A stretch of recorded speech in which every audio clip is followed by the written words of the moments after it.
Suspindi ni Pangulong Bongbong Marcos ang nakaplanong taas singil sa pasahe simula bukas. Ayon kay PBBM, panahon o hindi ito ang panahon para magtaas ng pamasahe dahil kailangang mas alalayan ang mga commuter sa gitna ng tumataas na presyo ng bilihin bunsod ng krisis sa Middle East. Tiniyak naman ng Pangulo na hindi pababayaan ang mga transport workers. Mga transport workers dahil mamadaliin po namin, dadagdagan po namin ang suporta sa inyo para naman ay hindi kayo masyadong mahirapan. Samantala, pirma na lang ni Pangulong Bongbong Marcos ang hihintayin para maisabatas ang panukalang emergency powers para suspindihin o bawasan ang excise tax sa langis. Inadapt na ng Kamara ang inaprobahang bersyon ng Senado ng panukalang ito.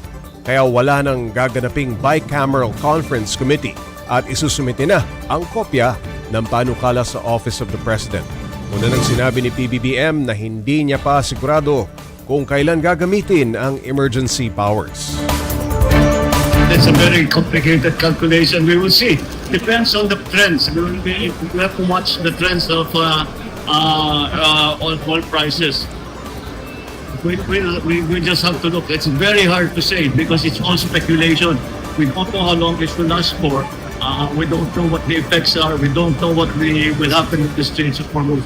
So, right now we are just adjusting to the situation.